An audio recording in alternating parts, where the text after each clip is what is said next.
Good evening, ladies and gentlemen. Kindly settle down. The speakers already arrived, and let me briefly tell you what's happening in MMA so that you don't miss some outstanding program what we are organizing for you. Uh, First, before I do, let me share the good news with you. The good news is that MMA has been declared as the best management association again for the year. This is a This is the 15th year in a row. I think 15th in a row is, some people think is it genuinely you are getting, but I think genuinely we are getting because our activities and our committees are so well set. I think we really do propagate the management movement quite well in this part of the country. Now, let me tell you what's happening in MMA. That is on 22nd of August. That is on the coming Friday. We are inaugurating the 12th chapter of Madras Management Association at Kanjipuram. So we'll be doing events there, Kanjipuram. So when you visit, your friends are there, please tell them. So I'll tell you, you visit Kanjipuram, visit the Shankar Mutt there, visit Kamachi Amman Temple, then visit our programs also. So it could combine your pilgrimage with our events. Is happening at we are doing jointly with the hand in hand. They are the place we'll be combining. We'll be doing it in their auditorium, and Mali and Shivakumar and Kalpana Shankar, who is the chairperson of MMA Kanjipuram chapter, and also hand in hand. She'll be there to think. On 23rd, again, nice event. It's happening at IIT Madras, not here. It's MMA event, MMA Shastra discussion on the road height 2.0 at IIT Madras. The book authored by Professor Sitaraman. Sitaraman is the chairman of All India Council for Technical Education, AACTE. We got Yogi Kocher, the co-author, brilliant on AI, and Dr. Kamakodi is IIT Madras director. Lakshmi Narayanan, again, chairman, governing council of Kriya University, and Dr. Vaidya Subramaniam is a vice chancellor of and Shastra University. So we got a very, very high profile. People all talk about AI and what is the road ahead, and it's a very, very good program. It's also live. We already shared the invitation with you. Please do think. All the students who are watching, please watch this live. This again, we are bringing this program from IIT Madras for you to watch it live. I can tell you it's a brilliant program, and top-notch brains today in this field are going to be talking about this. Then 24th, the Grand Madras Quiz again. The Madras Quiz is again presented by the Murugappa Group. MMA is one of the partners for this event. It's happening at very good, the same auditorium. And Sumansi Raman will be leading the quiz. It's again an outstanding event. And let's come here and celebrate the Madras Day with brain twisting some of the quizzes which is going to be put forth to you by Sumansi Raman. It's happening on 24th of August, the Sunday, from 2 p.m. onwards. Do please come and join. It's a quite interesting event. On 12th, again, we are doing a full day conclave. It's a paid program on along with Kaitan, preserving a legacy for legal and tax insight, estate, and succession planning in India. So we have a full day program. It's for entire family businesses, various issues, including family offices, how you can set up your family offices all over the world. So it's an interesting program. This we are doing jointly with Kaitan. Please do come for this event on 20th of September. We are having one of the finest event is the Cabin Care MMA Syndication Innovation Award. This is happening at IIT Research Park Auditorium. We get over 1,000 people participate. This time, Mr. Dinesh, Executive Chairman of TBS Supply Chain, is the chief guest. And we are getting some outstanding innovators. The jury is going to meet this weekend to select the top 3 innovators. It's happening on 23rd. Then 27th of September, let me tell only till September what you're doing. We have lined up number of events. I'm telling you only some good events. The data trust imperative, technology governance, and the future of data protection. We are going to talk all about Data Protection Act. Today, any organization where you're collating data and you're not preserving the data, you're not doing the way Data Protection Act wants you to do that, you will be in trouble. So we are doing a full day conclave, and we are invited Chairman and Managing Director of Indian Overseas Bank to be the chief guest. So he'll be coming there, and please do attend this event. And it's again a paid event, very nominal payment. It's a good event, I can tell you. Then we have a number of events lined up till October. And one event I want to tell you on 23rd of October. Talk on business leaders, established entrepreneurs, and decision makers. Alex Ostwalder is the CEO of Strategizer, one of the finest brain in the world. I know how many of you have heard of this name. Alex, he charges a couple of lakhs for the program. You're doing this program jointly with MMA, TAI, and CAC, all of us put together. Then only we can afford him. We're doing it. It's happening at MMA. That I thought I'd tell you. Coming to today's program, Read and Grow. We always do this more for all the people watching the program, especially students. Especially the students. Today, it's very, very important to understand to be a great leader. You have to be a great reader. If you don't read, it's a problem. You want to improve any of your quality skills, especially your communication skill. Start reading it today. Actually, that's why we are doing this month after month after month. We're doing with some outstanding leaders to come and speak to you. And every month, the book is very, very carefully chosen by three of the leaders who are running this program for MMA. Very passionate team, Sangeeta, Babu, and they put in so much of effort to bring this program to you. And I'm so happy it's slowly catching up. I see a lot of students watching it live, large number. And the book we are going to be discussing today is The Inner Game of Work by Timothy Gallwey. And I think I know how many of us sports. I understand sports. Sportsman's all about mind game. Actually, I know when I was playing golf, if I get to win 1% feeling I'm going to miss that, but I'll miss it. Actually, it's totally a mind game. And this man is going to make a comparison between sports and how you do a lot of business life. Sangeeta will be talking quite a lot about this, and it's a very inspiring book. I can tell you that. And is how he's comparing this both and how it's a mind game. Everything what you do is a mind game, and how your mind is set for something to be achieved, you achieved actually. It's all in the mind. And ladies and gentlemen, put your hand together to welcome our distinguished panel for this evening, and led by Sangeeta Sumesh, Shankaran Sumesh, the gain enabler. And we have two other speakers with you, Murali, Vaidyanathan, President of Wheels India, and also we have Balaji, CEO of Vega Intellect. May I request you please take your place on dais? On Zoom also? No problem. Come. So we have one, Mr. Balaji is supposed to join, CEO Vega, due to some technical reasons, is unable to join.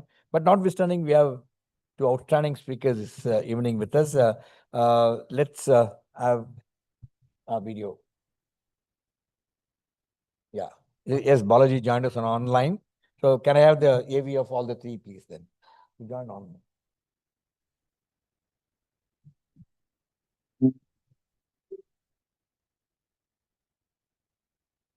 CA Sangeeta Shankaran Sumesh.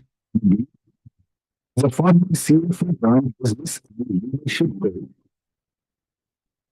ex-and global speaker and best-selling author.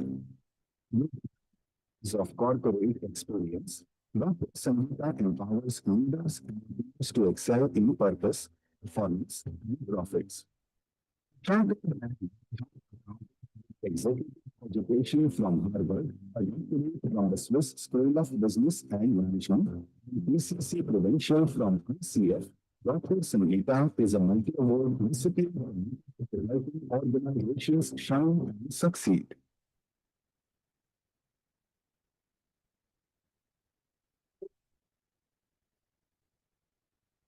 Step marketing,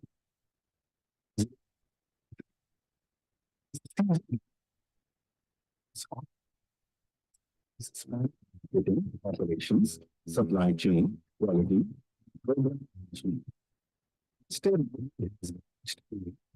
responsibilities exceed others. Industry 4.0 initiatives and led five successful end-to-end projects. With global experience across India, Thailand, South Africa, and South America, Mr. Murali is an RICA certified the National Executive Committee member of ACME, passionate about leadership development coaching.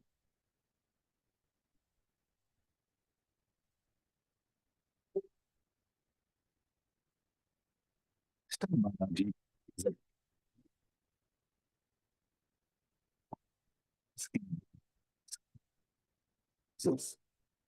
CEO of Global Intellisoft. Mr. Balaji has positioned the company as a trusted provider of IT services, SAP consulting, AI-driven products, and global staffing solutions. A champion of the NASCOM SME Council, Mr. Balaji actively contributes to fostering innovation and SME growth. His people-first leadership philosophy emphasizes agility, collaboration, and technology-enabled transformation. That's speakers for this evening. all the viewers watching the program live. You have any questions, please send it to the number flashed on the screen. Otherwise, people who are here, there's a QR code on the screen. Just scan it and send, and all your questions will be answered. And one important aspect which I really like in this book is he said leaders should be coach. They should not command. Who will be better than Sangeeta to tell us all about how you could be a great coach than command? Yes, it will work here, not work in armed forces, but there you are only command, otherwise you'll be in trouble. And what do you, Sangeeta? We're looking forward to a great evening, actually.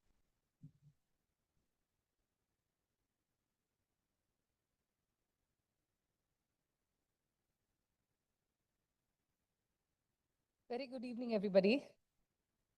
Nice to be back again with yet another session of Read and Grow. And today we have another very interesting book, The Inner Game of Work.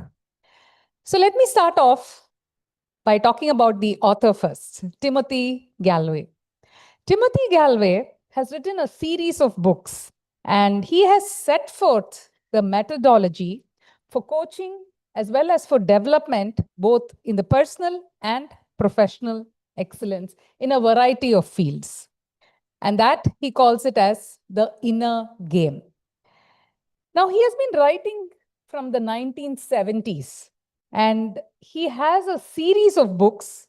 He calls the most popular of them is The Inner Game of Tennis. And then he had The Inner Game of Golf, The Inner Game of Music, and The Inner Game of Skiing, and of course, The Inner Game of Work. Now, the reason I picked The Inner Game of Work, because I think it's important and relevant for us to learn the ability to excel in our professional work.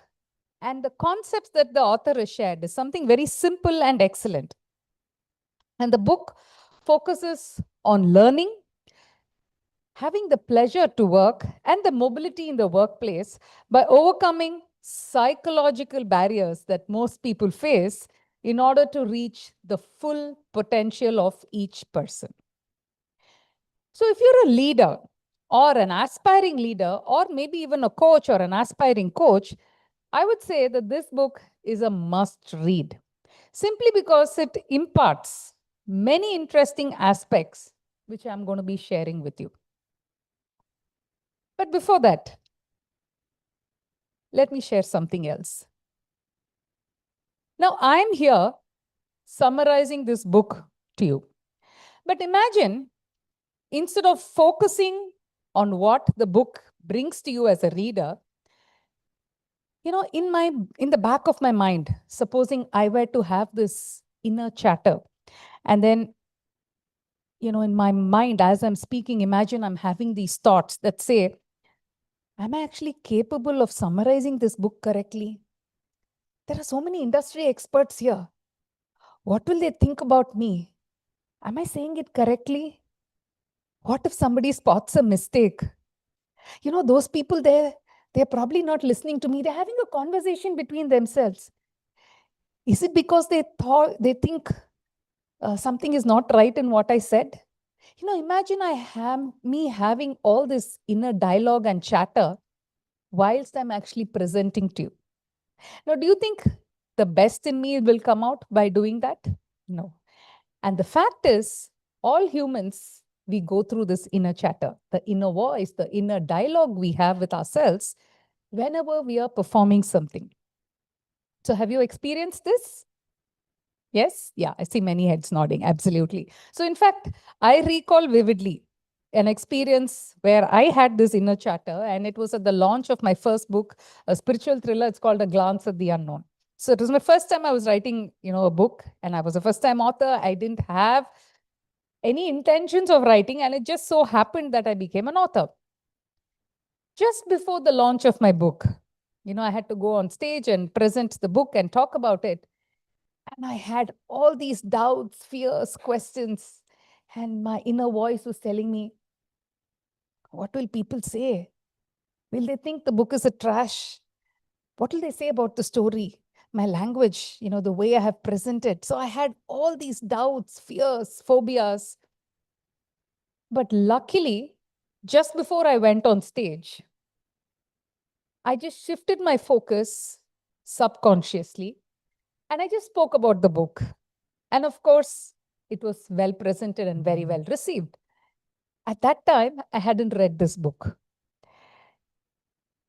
And this book talks about this particular aspect, the trick that will make things work for you. And you'll be able to put aside your inner dialogue. So what is the key concept the book shares? The main important message that this book shares is we all have this inner voice, the inner dialogue that our mind is always telling us. While all of you are here physically, are you also here mentally? Or, is there some sort of a chatter that's going on in your mind? Have I completed this work? A particular call is pending. Somebody said this. Probably we have all these thoughts that's going around. So the main message the author says is this inner voice, through this inner dialogue that we all have, he calls it the instructor who's controlling you. And that term he's shared is the self-one or the S1, right? The self-one who's actually instructing you, deviating your thoughts, making you to think about many different things. So this is S1. So what is S2? S2 is the doer who's actually doing the things, who's doing the work. And this is the important differentiation that the author brings about for you to be aware of the S1 and the S2. So, in whatever work that you're doing, if you want the best in you to come out, you should remember this trick. What is that? To silence S1, your self-one, which is your inner dialogue that you're constantly having. Because if your best performance has to come out, it means you have to quieten the S1 and allow S2 to do what it's meant to do. He says that comes to us naturally, just by quietening the S1 and doing what S2 is meant to do. So he gives the example of a tennis coach, wherein he says, when you're playing tennis, right? You just look at the ball as a ball and not as a threat, right? Because if you're thinking, oh, this is a threat to me, I have to, do well, I have to perform well, and then you lose focus from the ball, then the best in you is not going to come out. Whereas if you're focusing on the ball just as a ball, right? And that's when he says, allow your S2 to do what it's meant to do, and the best in you and your capability and your potential is going to be at its peak. So he says a coach's responsibility would be to maintain non-judgmental focus, provide an appropriate opportunity for natural learning, and stay out of the way, right? And the third thing he says is to help the student to maintain focus while trusting the ability in S2, the doer. Trust the ability, that you have the capability, you have the potential to perform, and just let them learn directly from their experience. So this is what he says is a coach's responsibility in whatever aspect that you're working on. So the key is increasing the focus and decreasing the self-interference, which is what makes a big difference. So let me repeat this line because this is important. He says, increase focus and decrease self-interference. Now, if you notice in the example that my personal example that I gave during my book launch was, this is what I did. I decreased the self-interference of all the fears and the phobias and the inner chatter that my mind was going through, and instead just focused on what the book actually contained. So that is what that you need to do. And this, I think, is an important aspect of this book.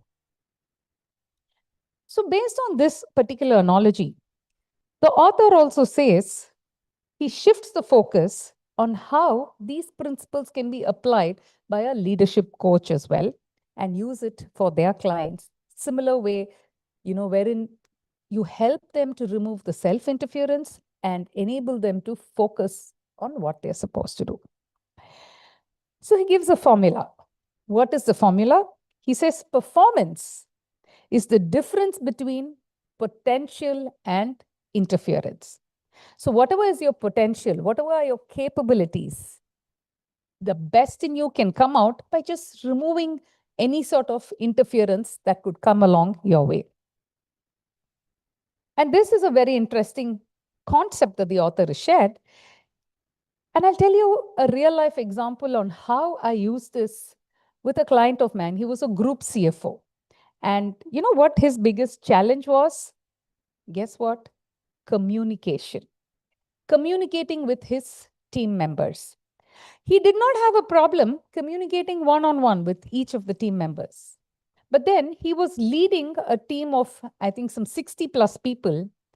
And his fear and the phobia was to address them as a team. And why was that? Because he had the self-interference. The fear and the phobia was, what if I say something wrong? I'm their boss. I'm supposed to say everything correctly. I'm supposed to be a good example. I'm supposed to be a great leader. But then what if they find out my flaws? Or even worse, what if they ask me some sort of questions, when I'm addressing? What will be the right thing to say? I should also ensure I'm in alignment with the organization's vision and goals and mission. And I shouldn't say something that is, disconnected or deviating. Now, this was his biggest fear. So as a coach, I helped him firstly to remove the self-interference that we had. And the second thing that I did was to enhance his awareness levels by just asking him, what makes it important for you to communicate to all your team members, right? And I said, as a leader, what is the message that you have for your team members? What is it that you want your team members to do very well so that their performance is actually supporting your performance, which in turn supports the organization's performance? Now, this increased awareness and removing the self-interference that he had in his mind through his inner voice and inner chatter actually helped him to overcome his challenge of communication. And thereafter, he was successful in addressing not just his team members, but even at an organization level, he was able to prove his potential. Now, that's what a coach does. Because like I mentioned, the coach enhances the coachee's awareness levels and also minimizes, if not eliminates, the inner chatter during your performance levels. Another thing the coach does is to focus on some variables so that a coach is meant to be non-judgmental, right? That's the specialty of being the coach. You do not judge people. Is he or she doing the right thing? Is this how he or she is supposed to behave? You remove all these non-judgmental factors because that's what a coach does. Another important aspect that the author touches upon is people know when you have given them your full attention. Because he says everyone's attention is very, very limited and selective. We only want to listen what we want to listen, right? So not that everything gets into our heads. So he says everyone's attention is selective. But as a coach, by listening to what really stands out in a coaching conversation, as a coach, you have your intuition, you look out for those valuable clues that the coach is trying to say. You also hear the unsaid things. You look at their body language, their facial expressions, their pause, that they take, the sigh that they relieve. So all that are clues as a coach. So are you giving the full attention when someone is speaking to you? And this concept, you don't just have to apply, not just as a coach, but even in our day-to-day lives. When someone is talking to you, are you being 100% present, actually listening to what they're saying? Or maybe you're just busy scrolling on your phone. Somebody is talking and you're just scrolling on your phone. So check, how present are you? Because people can feel it. They know that, hey, I'm being heard. My voice actually matters, right? So especially as a leader, listening is an extremely crucial skill because that really says how effective you are as a leader. So the coach helps the client to think loud. And how does the coach do it? By asking powerful questions. Now, every time there is a challenge a coachee is facing, what does the coach do is by asking those powerful questions that helps them to think and reflect. And sometimes the coach also challenges them based on their beliefs, their assumptions, and what the coachee wants to achieve. So the author gives example of transposing questions that a coach asks the coachees. What are they? What are you thinking? What are you feeling? What do you want? By asking these simple but yet powerful questions, it enables a shift in their thought process and helps them to reflect and think deeply and seek solutions to the challenges that they want to overcome. Like I said, a coach is non-judgmental, and a coach seldom provides any technical instructions, because when you have a challenge, you have the solution to it as well. And a coach helps you to navigate your way through and seek your solution that you want. Now, I see a lot of students here, and many of us, all of us have been students, right? Now, imagine when you were a student, when somebody tells you, go do your homework, study hard, go and attend this extra class. Do we really like being told? Similarly, in your corporate career as well. Do we really like people, breathing down your back and instructing you to go do this, go do that? You have to achieve this target. We don't really like it, right? We are humans. But instead, if you feel, yes, I want to achieve this target. I want to be the leading brand.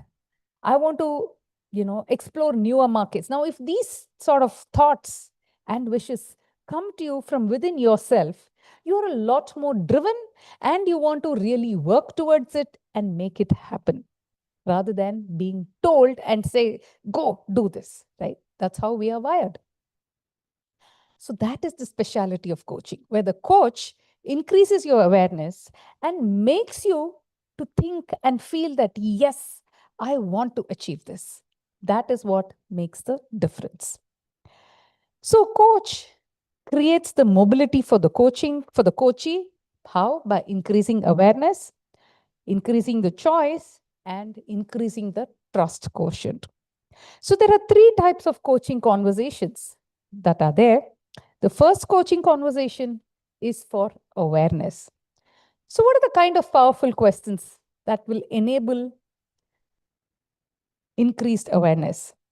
Simple questions like, hey, what's happening? What stands out for you? What is it that you understand about this particular situation or that you don't understand? How would you frame this underlying problem? By doing this, a coach is actually enhancing awareness. And if you're a leader or an aspiring leader, I'm sure you can use these questions as well to increase awareness amongst your team members. The other type of coaching conversation is for choice. Now, what are those questions that enable choices? What do you really want? Right? You're provoking them to think on those lines. The other question is, what do you want to achieve? What do you think are the benefits of doing a particular thing? What would be the cost of not doing this particular thing? Who or what are you doing this for? Now, these questions enhance the level of choice that a coachee can exercise. The third aspect is coaching conversations for trust, which is yet another key aspect, not just between the coach and the coachee, but if you're a leader in organizations, having and building the trust with your team members is highly essential. And not just trust, going a step beyond, creating that psychological safety is also very, very key if you want to be a successful leader. So what are those questions that enable trust? What steps do you see first, right? Another question is, how comfortable or how confident do you feel about doing a particular task? Where would you find help to accomplish this task? Now, by provoking the coach's thoughts on such matters, you're helping them to build the trust within you. The third important aspect that the author talks about is the concept of self-coaching, working with a coach versus doing a self-coaching, where you are actually coaching your own self. So he gives the advantages and disadvantages of both. So the key advantages of self-coaching is you're able to learn by yourself and you are able to perform. You're able to work on managing not just yourself, but also the self-interference that the author talks about. So these two are the key advantages of self-coaching. Now, what are the key disadvantages of self-coaching is, he says, there's no different perspective. It's all your thoughts, what you're thinking, right? There's no third person who's able to shift your focus to something completely different and share a different perspective. And he says, there's no one really to hold the mirror for you. What do you mean by holding the mirror? Imagine your hair is all, not combed properly. Would you know? No. Only when somebody is holding the mirror to you, would you realize, hey, okay, I need to adjust my hair, right? A simple thing. And that's what a coach does. Holds the mirror for you so that you're able to assess your own self. You're probably able to identify what are your blind spots, right? And that is why he says it's important to work with a coach. Now, in my other book, which is called Get High, How to Coach Yourself for High Performance in Your Work, I've given a detailed description of what are the advantages and disadvantages of both self-coaching as well as working with a coach. So that is a self-reflective, practical, exercise-oriented book. So, very simple and enables you to follow those things. It's available on Amazon, so hard and soft copy. So if you want to coach yourself for high performance, feel free to pick it up. So to conclude about this book, if I were to put in a nutshell, what are the key takeaways of this book? The first important thing, like I mentioned, is the power of silencing the self one, which is your interference. The second is the formula that the author shared, which is performance is potential minus the interference. The third aspect is the importance of listening. Can you be an effective and an active listener? And the fourth important thing is learning how to ask powerful questions that will enable creating the shift in the thought process of the coachee. So to conclude again, this book promises to leave a lasting impact in your professional journey. And therefore, if you think you need or you want to have a better edge as a professional, this book, I would urge you to go pick it up and read it. If not this, or probably if you're an avid sports person, you could also read The Inner Game of Tennis, which is also on similar lines, basic idea of all of these being the S1 and the S2, which is the self one and the self two. And the author deep dives into each of these things. So with that, I would conclude here and, happy that all of you are here and paid attention. And now let's deep dive and get a lot more wisdom nuggets from Murali, from his rich experience, who's an awesome corporate leader, and he's also a coach. So let's pick his brains and, get his thoughts and inputs.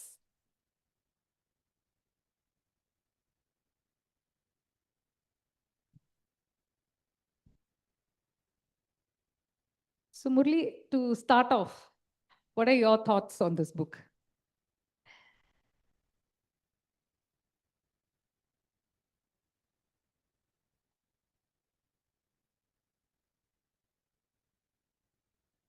I think first thing is you don't need to be a professional athlete or a player to realize that anxiety doesn't win you points in a game, right? So all of us in our own ways, when we are kids, you play, you think about, you have an anxiety to win the point, and you will blotch it. That is for sure. So I think we have that experience ourselves. But I think this Tim Gallwey goes a long way off in converting this starting point of this concept, the incoherent concept, and trying to say how it can apply to coaching sports and how it can actually apply coaching to on the workplace, right? Um, that's brilliant. That's really brilliant to transpose this to a workplace. We also know, as Sangeeta mentioned, you have a self one, which is judgmental, having self-doubt and self-critique. And you have a self two, which is in free flow all the time, right? And these two are mutually exclusive. It is very difficult for it to coexist. That's what the book says.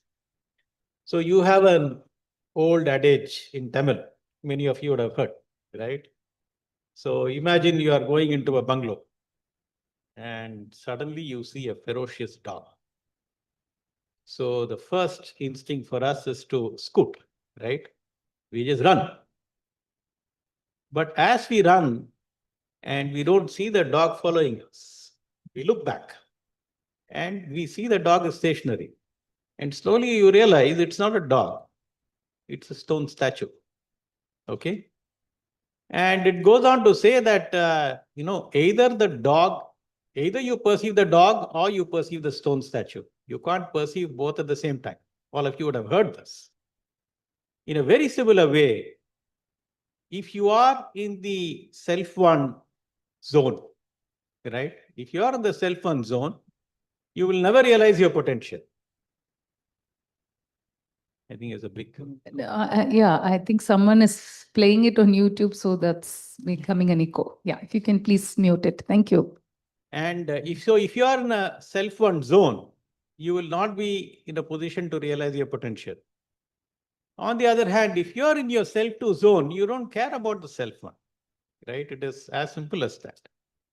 And while this concept is simple, and simple concepts are always precious, it is as much true for an individual, as a sports person, as you live your life.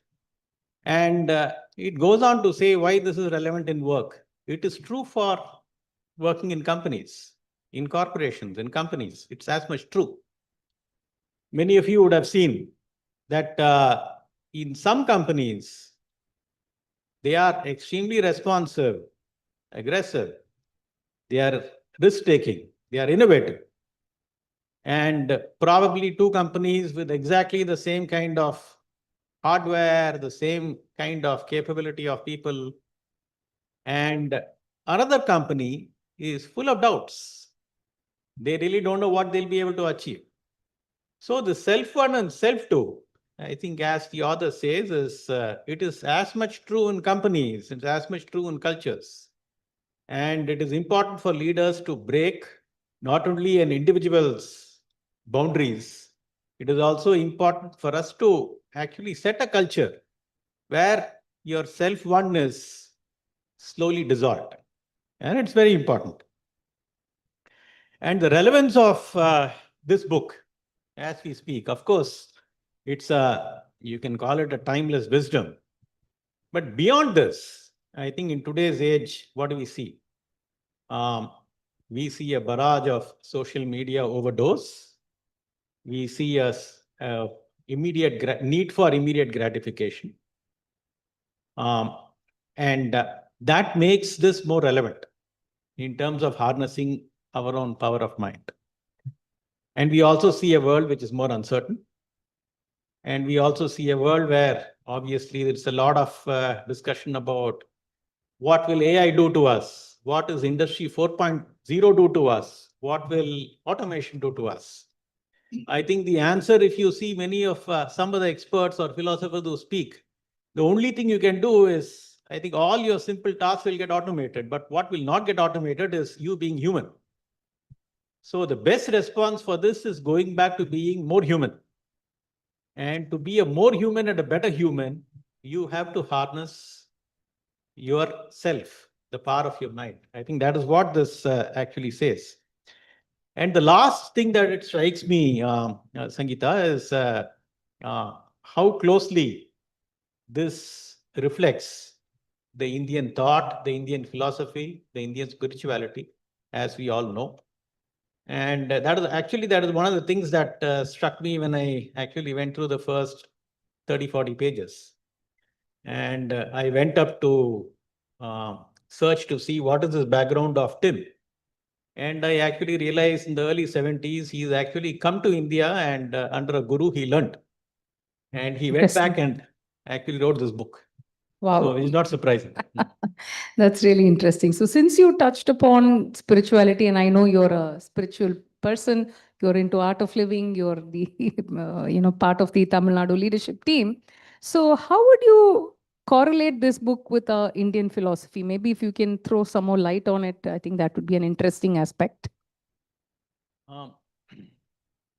It is not obviously explicitly mentioned, even though Tim does give some credit to his years in India, right? One thing which immediately says is exercise your free will on your choice of action, right? Whatever free will you have, you exercise in the choice of action. But there is little point in productivity in actually putting your attention towards outcomes, right? And exactly what this says. If there is a ball which comes in a tennis, so you make sure what is your best shot selection and give it your best. And don't forget about what will happen if I lose this point. What will happen if I lose this game? So that is something which is very relevant. I'm reminded of the Bhagavad Gita, Yeah. as you mentioned this. Yes, yeah. And it also says the learning journey is as relevant as the outcome, right? In fact, very often you say if you negotiate a deal, and even if you lose a deal, don't lose a relationship, right? Mm-hmm. You have a client, a long-term client. If you lose a deal, it's okay. Don't lose a relationship. In a similar way, I think as you live through the day, don't lose a learning. It's okay if you lose an outcome. One outcome is nothing. You have a long career. I think all of us, either we are businessmen or we are in our own professions, we have a long career. The third one, which is also very significant, which Sangeeta also mentioned. See, our scripture says it's very important what is the quality of conversation you have with yourself. And that makes a significant difference, right? It also says, yes, I think everything has its utility. Your wandering mind, your questioning mind has its utility. But it is up to us, our training, our discipline, which will actually make our intellect prevail upon and say that what should be the road ahead, what should be the way ahead. So that also was, I think, very relevant for me. And again, so you make sure that it is like what you say as a consultant, right? Some of us are consultants, I know. So the prophecy says, keep your consultant on tap and not on top, right? So similarly, keep yourself one is useful, keep it on tap, not on top. Yeah. Wonderful, wonderful. Very, very nice and relevant point that you have shared. So I'm now thinking like, since we spoke about S1 and S2, so can you share of an instance, from your real life where you managed to overcome this interference of self-one? And how you went about it also probably. So we had one instance in my career, and see, we had a client, and all of a sudden, the client had called up and says, we'd like you to put up a facility in a new location, in a remote location. And it was an ultimatum saying, if you don't do this, there are others who are willing to do it, so you lose. So I was sitting along with my senior colleague, and the first thing that came to my mind was how unfair it is, right? So how can they do it? And the second thing that came to the mind is, what are we going to do? Because we have capacities created elsewhere. And if that capacity is, you have unfulfilled capacities, it's a severe impact on financials. What do we do with the people who have been hired? And so we ranted and we went on and on. And finally, I think we came to an evening where that evening we sat down and we said, okay, why don't we look at it the other way? What is the compulsion with the client that they have to ask us? Okay. And I think as we asked ourselves that our perspective changed. So under what compulsion the client is asking us instead of saying they've been unfair to us? So we said, yeah, I think they are incurring a lot of freight costs. That's a lot of cost for them. And like any other company, I think they would work for their own P&L, their own shareholders. And what is unfair about it? So then we decided what are our options in front of us. So one option is, okay, lose the business and you will have a facility which will go unutilized. It will have implications in terms of people and labor who've been already recruited. And that's one option. The other option is put up a facility in the remote location, but it will never make financial sense. So we said, why don't we look at a third option? What price concessions can we give from the current location for them to at least neutralize this ask? And we were able to quickly work out what does it mean. And we thought the third option was the best option. Frankly, we were so excited that we took the flight the next day morning. And within that week, we closed the deal. Wow. So this was actually one instance which actually reflected upon, had we been in that zone of self-deprecation, so we would have never come to a solution.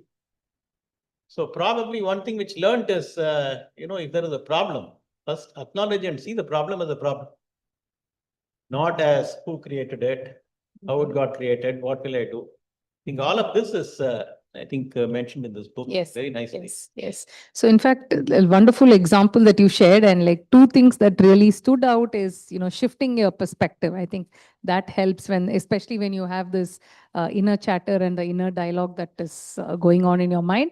And the second important concept that you seem to have applied from the book is on the powerful questions. By asking yourself those questions, which enables the shift in perspective. And I think like you said, you had 3 questions and then you came up with the best option. So I think that was like very, very nicely shared. So thanks for this. So now that leads me to ask you, since you're also a coach, right? Do you apply the principles of this book with your team members? We try to. Okay.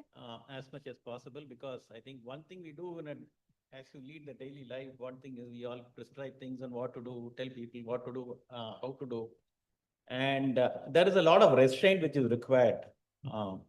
And that restraint is part of that coaching.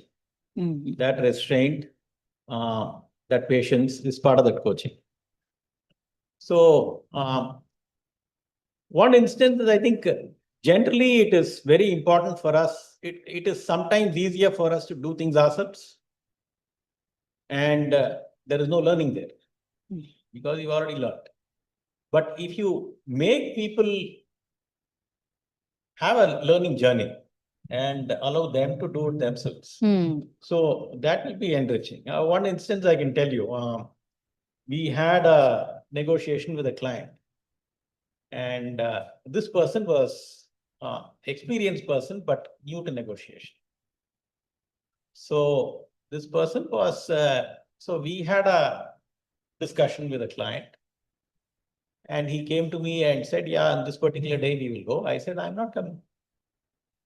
I'm not coming. So then he came back and he screamed, threatened me, saying, why can't you take 2 to 3 hours for me? And I told that person, I will spend 8 hours with you, but I won't come with you. And we actually prepared for that discussion. And we told him how we'd go about and what are the boundaries. It's very important. It's his first deal and he can't go and blotch it. So we defined boundaries. And in fact, a good thing at that point of time was the person with whom he was going to speak on the other side, the client, he was my ex-colleague. So I did speak to that person and said, just because he is new, don't take it for granted. Don't be severe. And this person actually went, it was a big deal. And he came back and he was almost smiling ear to ear and said he clinched. Wow. So it was actually much easier for us to go and do it ourselves. But it is very enabling and a learning experience if we have to have others do it for themselves. Yeah, I think that's a good example. And as I reflect on what you said, I think you actually empowered the person to, go and get it done by, himself, which I think is again a great trait for the leader. And you made them to think, to see, how they can go and achieve this deal. So I think that was really awesome. Another thing I would like to ask you is, the trust. Trust is something that's so important for a leader, and the team needs to trust you as a leader. And the book also touches upon building trust with the coachee. So from a coaching perspective, how do you think a coach can build trust? And also as a leader, how do you build trust with your team members? I think if there is no trust, there is no coaching. Right? Yeah. I think, Yeah. The moment trust is lost, Yes, everything is lost. absolutely. That They will not share. Yeah. So it is very important for you, and it is not just for that session or for that person. Mm. That person can be with you for several years and maybe decades. Mm. So it is very important to have a trusting relationship with that person. Right. And in all your daily dealings, it is important for that person to come to a conclusion that you don't have an ulterior motive. Yes. There is nothing Yes. ulterior here. You don't have an ulterior motive, and you have that person's interest and not your own personal interest. True. True. So that is very important to convey. Your genuineness should definitely come out. And unless that genuineness is there, it is very difficult. And some conversations, of course, when you say coaching, I think becomes pretty delicate, right? So especially if it is a performance review, all of us go through that harrowing experience in April every year, right? Yeah. So if you go through a performance review, yeah, it is difficult, okay? And sometimes it goes well, sometimes it doesn't go well. You accept what the other person says, don't accept. I think it is very important for us to actually spend time and conduct in a way you have to be very clear. Unless that person realizes, there is no change. Absolutely. Right? Yeah. And it is what this book also says. So the self too is already empowered. And all of us are capable of learning ourselves. The power of self-learning is immense, right? So it is very important for us to come to the other person to come to a conclusion. Yes, this is what that person needs to change. So first of all, don't prescribe, right? And second, I think as Sangeeta mentioned, it's a very fine art in terms of how you ask questions. Very often and even in everyday life, not necessarily in a coaching session, somebody comes and asks you how to do.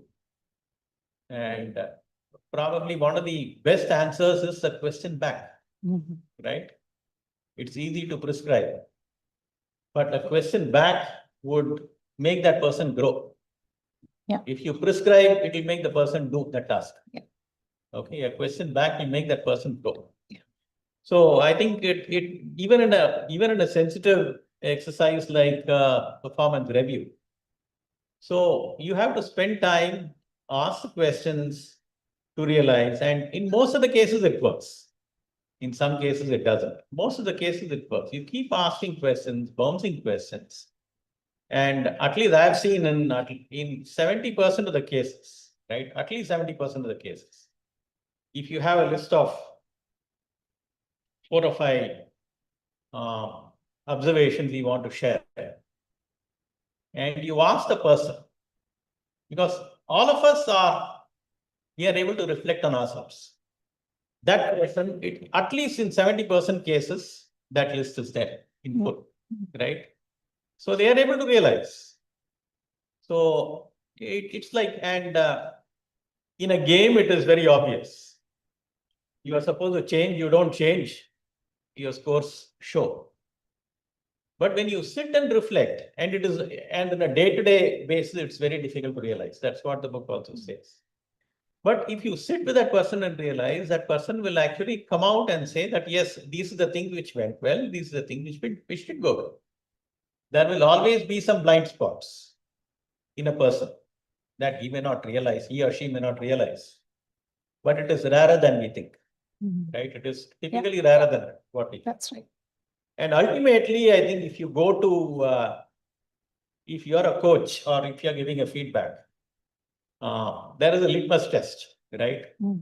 If that person goes out of the room, does that person go out of the room thinking about what we discussed and how to act on the feedback?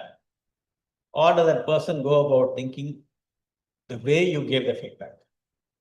If they think about the way you gave the feedback, you've lost the problem, right? True. If they think about what was discussed and what is the essence of the feedback, then there is an instigation of change. Yeah, I think that is a very, very wonderful example that you shared. Yeah, thanks for that. I'm also just, thinking, since the book talks about listening, any thoughts, any real life experiences of when the listening is effective, when, it didn't go too well, anything from your vast experience on listening? Yeah. I think with family members, it's the biggest challenge. Yeah. Workplace, it's a little easier. But I think typically, all of us will have to be better listeners, especially if you have to be better leaders. And I'm sure as we go up, all of us in this room are senior people. You realize that as you grow up, the less and less we control, right? Definitely the less and less we control. There are a lot of things which happen, and you are not the direct person who is pulling the strings. So whether we like it or not, there are some tasks which we love to do, and there's a machine which you'd like to adjust. There's an Excel which you'd like to populate. There's something which you'd like to code. Forget about all that, right? Beyond a point, we are not the people who are pulling the strings. So you have to go to the other side and you have to necessarily listen to the people and try to see what is it you would be of help. Okay. You are a supporting person. You can review, you can say these numbers are wrong, be disappointed, all that is fine. Ultimately, I think we have to be supportive, because I don't think we'll be able to accomplish as individuals anything beyond a point. And at that point of time, what is most important is what you listen. Okay. What you listen is not just words, what you listen in entirety. And we have to be very, very keen listeners. And of course, there are many books on body language and all that. But heart-to-heart listening is what helps. Right. Wonderful, wonderful. So one last question from my side to you would be, what is your opinion on self-coaching versus working with a professional coach? See, I think we need resources, right? We need resources. We need a guru. Come on. Right? It is simplistic to think, and lack of humility to think, yes, we don't need help. Very often we need help. And the help need not be another person. So when you say self-coach, self-reflection itself is a coach. Going and seeking other resources, including books, whatever, videos, all that is resources. So I think it works both ways. But at some point of time, all of us carry some blind spots. And for a blind spot, you need an external. Right. Yeah, very well said about that. Thank you. So I think looks like the questions are coming. So what do you think? Looking ahead, how relevant will the inner game philosophy be in shaping the next generation of leaders in India? Asfar from Sri City is asking this question. So like you said, and my perspective is that it's timeless wisdom, like you rightly said. So I think it is relevant. Do you have anything to share on this? Many organizations. See, harnessing the mind is a very big topic, right? It's a very, very big topic. And honestly, it's a shame that these are not taught in schools. You have physics, you have accountancy, you have chemistry, you have mathematics, you have computer coding, all of that is taught in schools and colleges. This most important aspect, living, how to live, the art of living is not taught. And it is very relevant. And as I mentioned, I think it is even more relevant in the world we move in, with more uncertainty, more sources of anxiety, more sources of junk information. It is very important for us to do. It is a life skill. The next, there's a question for you. How can leaders in manufacturing balance the technical and human aspects of work to reduce the interference and help teams perform at their full potential? Bhaskar from Chennai wants to know about this. See, when you say coaching, there are many aspects of coaching. Okay, I understand what is being said, technical aspect. There are many aspects of coaching. Typically, you say mentoring is basically being in the system, grandfathering what is happening in the organization and telling people how things work here, what is the culture. That is one part of mentoring. The second part is tutoring, which is what is being spoken about in terms of the technical aspects, whether in manufacturing or elsewhere. Tutoring is easy. One person comes and asks, okay, how do I do this? So you have resources to tell, you have training programs to go. I think it is very easy for us to tell. And you can refer how to gain skills. The third aspect of coaching is challenging, which is very important, right?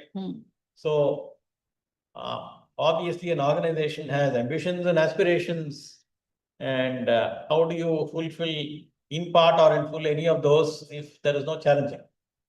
And that is part of any coach, right? Either in sports or elsewhere. And the fourth aspect is what is critical here, what is being told, which loosely is called counseling. And that word is actually very wrongly used many times. But it is actually an inner resolution. The fourth aspect is the inner resolution. That inner resolution, whether you are in the manufacturing industry, IT industry, service industry, anywhere, is relevant. Thanks for that. There's one more question for you. It says from Vijay Lakshmi, having led turnarounds and M&As, what role does inner clarity and self-awareness play when leading organizations through uncertainty and disruption? M&As typically are very stressful, right? Stressful for both the organizations, right? Because the first thing, you have, whenever there is an M&A, you have a word called synergy, which has a very negative connotation there. And synergy means you don't need as many people, okay? So, but shepherding an M&A or any turnaround is very important from a point of view of having a vision, communicating, and most importantly, handling the people's anxieties, handling the people's difficulties. I'm sure everybody will have, it's in a very uncertain phase. And I mean, I'm hardly an expert in M&A. Okay? I've undergone M&A. So if you are saying I've undergone anxieties, okay? But as you go through it, handling this is more important. And you again have a self one, you again have a self two. And it comes back to the same thing. Are we in the zone? Are we in self two? Or are we in the... There are a lot of people who actually, the moment they hear M&A, they want to jump ship. Okay? They can't take the uncertainty. And quite often M&A has a lot of opportunities. I have seen at least several instances where you had some very good opportunities for people where an M&A occurs. But you'll have to see that in perspective.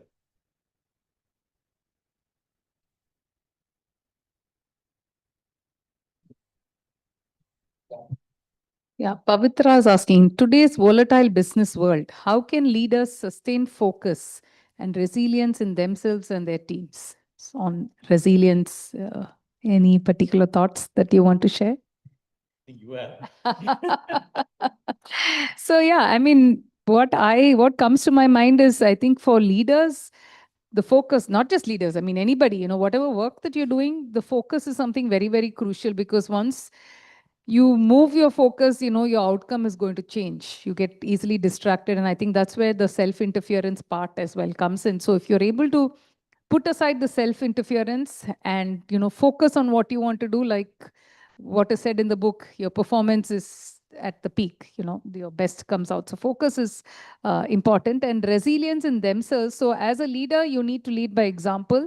So unless you're able to show the kind of resilience and the grit that you have as a leader, it's going to become difficult and challenging for the teams to follow suit, because I always, believe the culture and everything flows from the top. So as a leader, how are you showcasing the kind of resilience that you have, and how prepared and how ready are you as a leader is what comes to my mind.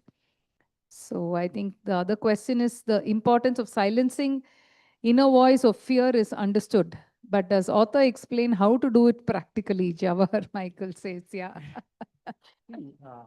Practically, it takes a lot of effort. Okay. Harnessing the mind is, as I mentioned to you, is a very, very large subject. And I can assure you there are more resources in our country than elsewhere. That is something which I can definitely have seen. So, but while it is, you don't do it overnight, okay? But definitely there is something you will be able to do once you are in this journey. You will see the change over a period of time. So this is not a flip of 1 or a 0. It is something, resilience is built layer by layer. But there are definitely resources. You have a lot of organizations which offer, I think, quite a few. Yoga, art of living, mindful meditation. There are a number of organizations which actually offer, and all of them help. Okay. Yeah, I think I would also like to add on to that is, how focused are you in shifting your self-interference, right? So you could work on it gradually by being more aware that, you are having this self-interference, and see how you can work around it and move away from it. And of course, you can also work with a professional coach on such matters. Okay, there's a question for me. As a coach, how do you guide leaders to shift from a command and control style to a coaching style that empowers their team, Sushmita? Okay, so firstly, it is only if the particular leader wants to move to the coaching style. Because again, if you're going to be a dictator and tell the leader that, instead of being in command and control, move to the coaching style, it's going to be dictative and prescriptive. And especially as a leader, people also have their own egos. So firstly, they don't like to be told. So the important aspect is, if this shift needs to be created, you need to enhance their awareness levels, make them understand what is the difference or what is the benefit on your leadership style being in a coaching manner. When the leader acts as a coach, what is the kind of impact, the shift that they will be able to create, not just for themselves, but for their team members, and how it enables the entire organization to win. So I think if you can succeed in building the enhancement awareness levels of the leader, there would be a shift from command and control to the leader being a coach. That's what I want to share, Sushmita. Thanks for that. Yeah. I think the book says, whenever we say organizations to change, we have to change, we talk about all others changing. So the question is, what about me, right? So, see, it is very difficult again to prescribe. And it is important for us to say, I think if there is a change required, probably this change starts with self. And if you can't help yourself, you can't help anybody. That's clear. So first thing is you must be having all the resources and tools to make sure that you are able to help yourself. Then we can speak about everything. Yeah, that's a nice point. Many young managers lack attitude for being coached and not transparent in their intentions. Does the book show a way? Interesting question, because attitude is something that comes with each individual. And, like they say, you can make people acquire and learn the skills, but not attitude, because attitude is something that is inbuilt. So unless the person is has an open attitude to, understanding the benefits of being coached, that creating that shift could be a big challenge. And like I always say, in the sports world, even the best of professionals, they could be the number one in their game, but yet all of them work with a coach, right? So why should it be any different in a corporate world? So everybody, if you want to get better at your game, I think everybody needs a coach, because everybody has blind spots, everybody has challenges, and it is helpful to get that external perspective that will enable you to grow further and faster. So that is what I have to say. One thing to add is a coach needs a lot of flexibility, right? It is easy to say youngsters are not difficult to coach. They don't want to be coached. I don't think so, right? I don't think so. You got good tennis players coming generation after generation anyway, right? And good business leaders coming generation after generation. So probably what we need to see is if this is the way I coached in the past, and in what way I should approach the entire gamut of coaching differently. We need to ask ourselves. Wonderful. Yes. Thank you for all those questions. Now over to Group Captain. Thank you, Mr. Murali and Sangeeta. I think it's great to, I think the interest in the book is so much. We got more 491 viewers watching it online. We got so many questions. Venkat had a tough time managing the questions. Somehow picked some good questions. Thanks so much. As you said, I know Tiger Woods or Neeraj Chopra got 8 coaches. I know what all they coach, and but that is true. It's if you have an opportunity, better to take a coach. Ladies and gentlemen, big round of applause for the team for a lovely, insightful discussion. And may I request you please step forward? We are going to give you some more books to read. Please start. Good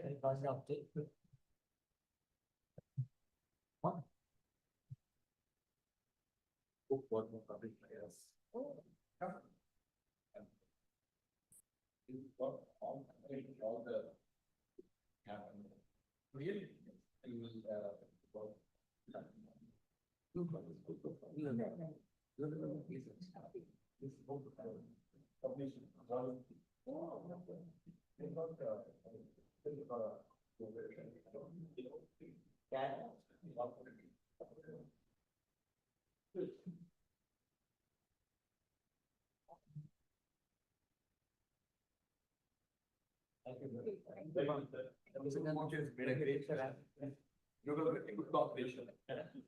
Good combination. Lovely. Very interesting. The book is good. Because of this I read.